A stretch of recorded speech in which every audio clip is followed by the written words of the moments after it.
Alors, nous sommes maintenant à Jérusalem et vous voyez devant vous les remparts de la vieille ville de Jérusalem avec les deux mosquées. D'un côté, le dôme du rocher avec la coupole qui est dorée et puis de l'autre côté, plus vers le sud, donc la mosquée d'El-Aqsa.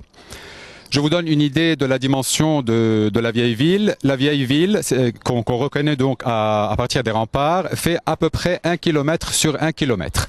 1 km de longueur, 1 km de largeur. Et toute la partie verte qui entoure donc le dôme du rocher, ça c'est ce qu'on appelle l'esplanade des mosquées, qui fait environ 500 mètres fois 300 mètres.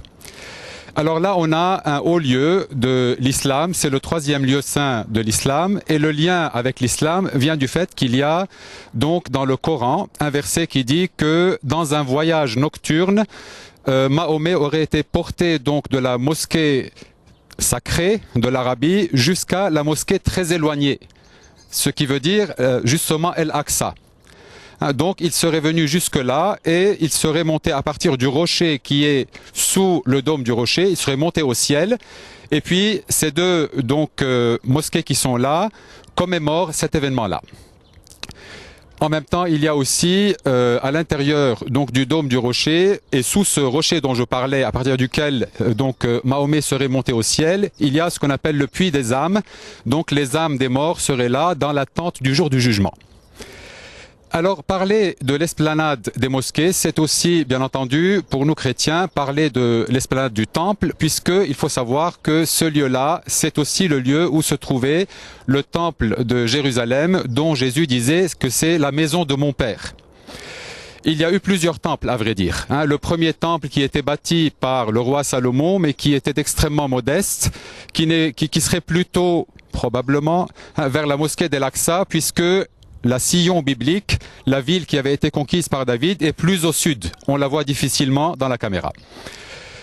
Et puis, après la destruction donc de ce premier temple par les Babyloniens en 587, un autre temple beaucoup plus petit était bâti par Zorobabel et qui est resté jusqu'à l'époque donc du roi Hérode le Grand, qui en l'an 20 avant Jésus-Christ a fait des travaux énormes pour restaurer le temple, pour le fortifier, et Jésus a connu donc le temple qui est restauré par Hérode et dont on nous dit par exemple dans l'évangile selon saint Jean que ça a pris 46 ans pour être restauré. Donc des travaux énormes.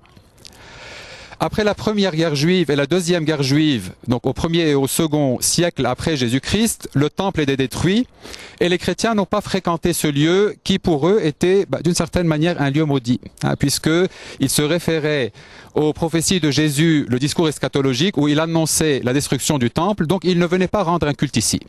Et ce sont les musulmans au 7e siècle qui ont donc bâti ces sanctuaires, qui d'ailleurs à l'époque des croisés ont servi également aux croisés. Le dôme du rocher est devenu une église et puis la mosquée d'El-Aqsa était devenue un petit moment le palais du roi avant de devenir le quartier général des Templiers.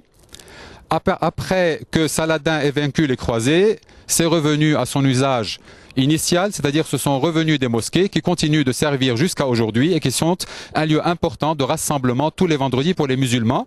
Et c'est pour cela que le pape vient rencontrer les autorités musulmanes sur donc l'esplanade des mosquées.